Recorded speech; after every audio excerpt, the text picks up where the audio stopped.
Hello student, I am Kirti Sagar from GP Sehwag.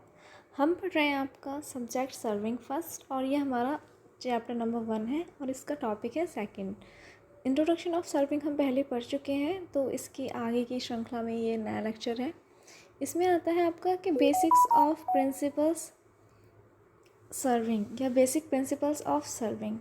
सर्वेक्षण के मूलभूत सिद्धांत निम्न दो हैं जो कार्य की परिशुद्धता पर निर्भर करते हैं। कि इसके मूलभूत सिद्धांत क्या हैं? दो हैं जो हम दोनों में से कोई सा भी यूज़ करके अपना वर्क कर सकते हैं। पहला है पूर्ण से अंश की ओर कार्य करना, to work from whole to part. देखिए इसमें क्या होता है, इस सिद्धांत के अनुसार हम सबसे पहले क्या करते हैं कि हमने कोई एरिया लिया एक बड़ा सा, ठीक है, और उसको क्या किया, छोटी छोटी आकृतियों में या शेप में उसको बांट दिया। फिर क्या किया कि इस क्षेत्र का हमें सर्वेक्षण करना है और इसके लिए हम क्या करेंगे कि जो हमने छोटे छोटे एरियाओं में बांटा उनमें ही क्या किया, हमने सब पॉइंट्स ले लिए, मतलब दो उपबंधु ले लिए और उनमें क्या किया, उनको उसमें बांट दिया। फिर क्या किया, जब हमने ऐसा किया तो हमारे जो बाहर वाले बिंदु हो गए वो क्या हो गए, हमारे मेन बिंदु हो गए, ठीक है। तो फिर क्या करेंगे, इसमें हम उप बिंदुओं से मेन बिंदुओं को संबद्ध करते हैं और इस तरह से हमारा एक जो एरिया होता है जो छोटे छोटे पार्ट में डिवाइड्स हो जाता है। फिर क्या करते हैं, हम नियंत्रण बिंदुओं के स्थापित करने के बाद सर्वेक्षण क्षेत्र की आकृतियों का जरीब सर्वेक्षण, कंपास सर्वेक्षण या पटल सर्वेक्षण आवश्यकता अनुसार करके उक्त क्षेत्र का नक्शा तैयार करते हैं। नियंत्रण बिंदु स्थापित करते समय हमें ध्यान देने की यह आवश्यकता होती है कि समस्त आगे का कार्य इन पर ही डिपेंड करता है। तो इसलिए क्या करते हैं हम कि सर्वेक्षण कार्य में त्रुटि संचयन ना हो। यदि किसी बिंदु के विस्थापन में कोई त्रुटि हो जाती है तो वह त्रुटि इस बिंदु तक ही सीमित रहती है, या तो इसका प्रभाव अन्य स्टेशंस पर पड़ता ही नहीं है, और पड़ता भी है तो बहुत कम पड़ता है, जिसे हम नेगलेक्ट कर देते हैं। इसका मतलब क्या है, देखिए ऐसे समझते हैं हम इसको कि इसमें क्या करते हैं कि कोई एरिया लिया, जैसे यहीं पे दिखा देते हैं, ये कोई एरिया लिया इन्होंने, एक ये बड़ा एरिया था जिसके क्या है कंट्रोल बिंदु कौन से हैं, A B C D E, A B C D E, ये इसके कंट्रोल बिंदु। अब इन्होंने क्या किया, इसको छोटे छोटे पार्ट्स में डिवाइड किया। अब इसको डिवाइड करने का क्या मतलब था कि एक बड़ा एरिया लिया, हम उस बड़े एरिया को छोटे पार्ट्स में डिवाइड करके फिर सर्वे कर रहे हैं, ठीक है। अगर हम एक तरफ से स्टार्ट करें, सोचो इस कार्य के विपरीत करें जैसे इन्होंने बोला है, तो हम क्या करेंगे, पहले ये करें फिर ये करें फिर ये करें फिर ये करें फिर ये करें, फिर क्या होगा, जो एरर्स इसमें आएंगे वो एरर इसमें एडजस्ट होंगे, जो इसमें आएंगे वो क्या होंगे, वो इधर की तरफ निकलेंगे, और इस तरह से जो हमारा एरिया है वो बेकार हो जाएगा। या कह सकते हैं कि सर्वेक्षण में इतनी त्रुटियां हो जाएंगी कि वो ऐड होती रहेंगी उसमें, इस वजह से क्या होगा, हमारी त्रुटि संचयन हो जाता है। इसे बोलते हैं एरर एक्यूमुलेशन, ठीक है। लेकिन इस रूल्स के अकॉर्डिंग क्या करते हैं हम, to work from whole to part, इसमें क्या करते हैं, हमने इसका किया फिर हमने इसका किया इसका किया और क्या किया, इन सब के साथ में कर लिया, तो वो उसी के बीच में एडजस्ट हो जाता है, ठीक है। वरना हम क्या करते हैं, इसको बांटते नहीं तो एक साइड से चलना स्टार्ट करते हैं। इसमें क्या करते हैं, हमने एक डिवाइड कर दिया है एरिया को और उसके हिसाब से हम कर रहे हैं, तो इस वजह से इसमें क्या होता है, त्रुटि होने की संभावना बहुत कम होती है। फिर आता है आपका कि यदि इस सिद्धांत के विपरीत कार्य किया जाता है तो जो त्रुटि एक बार उत्पन्न हो जाती है, जैसे कि हमने पहले ही पढ़ा था अभी कि जो त्रुटि अगर एक बार उत्पन्न हो जाती है वह सर्वेक्षण कार्य के साथ साथ बढ़ती जाएगी और सर्वेक्षण कार्य के अंत तक इतनी बढ़ जाती है कि संपूर्ण सर्वेक्षण कार्य को दोहराना पड़ सकता है। इसको बोलते हैं एरर एक्यूमुलेशन, मतलब जो त्रुटि होती है वो एक के साथ एक इंक्रीज़ होती रहेगी, इंक्रीज़ हो के वो काफ़ी बढ़ जाएगी और हम उसको फिर नेगलेक्ट नहीं कर सकते। तो इसको बोलते हैं to work from whole to part, मतलब बड़े सर्वेक्षण क्षेत्र को छोटी आकृतियों में बांटा पहले और फिर इसका छोटा छोटा सर्वेक्षण किया छोटी छोटी एरिया का, ठीक है। तो इस तरह से हमारे ये कार्य क्या कहलाता है, to work from whole to part. फिर आता है इसका सेकंड क्या है, नए बिंदु की स्थिति कम से कम दो संदर्भ बिंदुओं से निर्धारित करना। इसमें क्या कह रहा है ये, इस सिद्धांत के अनुसार किसी बिंदु की सापेक्ष स्थिति रिलेटिव पोजीशन किन्हीं दो संदर्भ बिंदुओं से प्रेक्षण लेकर निर्धारित की जाती है। नए बिंदु को स्थापित करने के लिए या तो लीनियर मेजरमेंट या एंगुलर मेजरमेंट या फिर कोण या दूरियां दोनों नाप का स्थापित किया जा सकता है।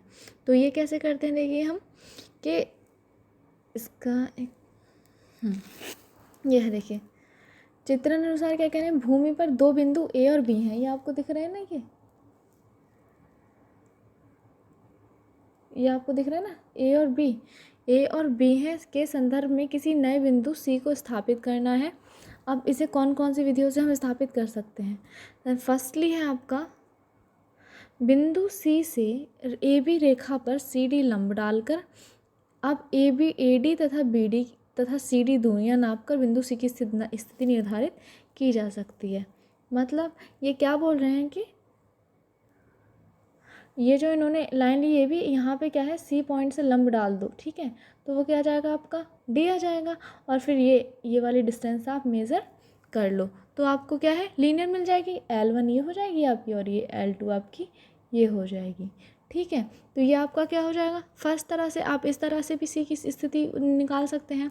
फिर है सेकंड, इस स्थिति में जो सेकंड वाला डायग्राम है, बिंदु ए तथा बिंदु बी से बिंदु सी की दूरियां ए सी व बी सी नाप कर बिंदु बिंदु स्थापित करते हैं। इसमें भी देखिए बिल्कुल सीधे ही है, ठीक है। इसमें L1 ये हो जाएगा, L2 हो जाएगा, नहीं तो उसमें तो डायरेक्टली मिल रहा है ना हमें, हमने पूरा लंब डाला और फिर लंब के ये हमारी ऐसे करके कर लो कि ए से क्या है ये निकल जाएगी।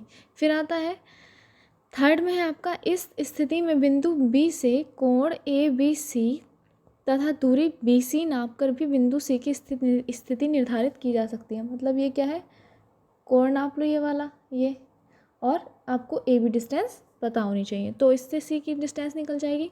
और फोर्थ में है, इस प्रकार बिंदु ए पर कोण बी ए सी तथा दूरी ए सी को नाप कर भी बिंदु सी की स्थापना की जा सकती है। और फिफ्थ में है आपका, इस स्थिति में कोण बी ए सी तथा कोण ए बी सी को नापा जाता है तथा बिंदु सी निर्धारित कर लिया जाता है। देखिए अच्छा, ये चीज़ें तो समझ में आ गई। अब इसमें ये सोचने वाली बात है, इसमें कौन सा जो है लीनियर मेजरमेंट होगा और कौन सा इसमें एंगुलर मेजरमेंट आपका होगा। तो ये हम देखिए कैसे करेंगे कि हमें पता चल रहा है क्या कि नेम से, कि जहाँ पे हम लाइन नाप रहे हैं सिर्फ एक ये और एक ये, यहाँ पे हमने लाइन की बात की है केवल, तो यहाँ पे हमारा क्या होगा, चेन सर्वे होगा। By the help of chain हम इसको कर सकते हैं। अब बात जब की वो ये और ये, यहाँ पे क्या आ गया आपका, एंगल आ गया, तो ये आपका क्या हो गया, लीनियर मेजरमेंट हो गया और ये आपका क्या हो गया, एंगुलर हो गया। अब समझ रहे हैं ना, जहाँ पे एंगल आ रहा है वहाँ पे आपका एंगुलर मेजरमेंट हो गया।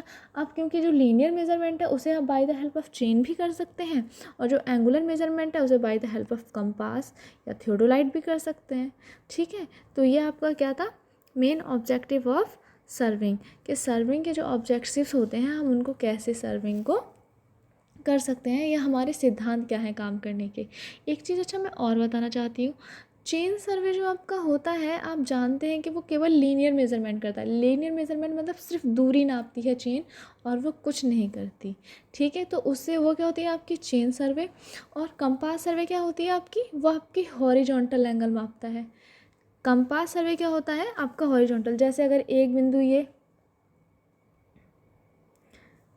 कि अगर जैसे ये एक बिंदु है, ये ए है और ये दूसरा बिंदु क्या है, सी, तो वो इन दोनों के बीच का, ए और सी के बीच का एंगल आपका नाप देगा, क्या, कंपास सर्वे, ठीक है। तो ये क्या करता है, हॉरिजॉन्टल एंगल नापता है बिटवीन 2 पॉइंट्स, ठीक। फिर आता है आपका कि आपका थियोडोलाइट क्या करता है। देखिए थियोडोलाइट बहुत ही एडवांस आप कह सकते हैं इंस्ट्रूमेंट है। उसमें क्या है, आप linear measurement horizontal, linear measurement vertical, linear and angular measurement horizontal and angular measurement vertical, ये चारों चीज़ें उसमें एक साथ की जा सकती हैं। आप समझ रहे हैं, मतलब हॉरिजॉन्टल डायरेक्शन में वो एंगल भी नाप सकता है और डिस्टेंस भी नाप सकता है, और वर्टिकल डायरेक्शन में भी वो एंगल और डिस्टेंस दोनों नाप सकता है, ठीक है। तो वो हमारा क्या होता है, थियोडोलाइट। फिर आता है लीनियर मेजरमेंट। अच्छा, लीनियर मेजरमेंट जो हम रैखिक करते हैं, तो जब सिर्फ क्षैतिज सतह पर करते हैं, क्षैतिज सतह ये, ठीक है। जब हम एक्स डायरेक्शन में करते हैं, पृथ्वी पे पॉइंट्स पे करते हैं, तो क्या होता है हमारा, वो केवल और केवल हॉरिजॉन्टल प्लेन में करती है चेन क्या करती है हमारी। ऐसा नहीं है कि हम किसी बिल्डिंग की हाइट नापनी है तो हम ऊपर से चेन गिराएंगे और नीचे तक उसको पकड़ के देख लेंगे कि 30 मीटर है। नो, ये सिर्फ हॉरिजॉन्टल डायरेक्शन में वर्क करती है, वर्टिकल डायरेक्शन में ये वर्क नहीं करती, ठीक है। तो उम्मीद करती हूँ आपको basics of principles of serving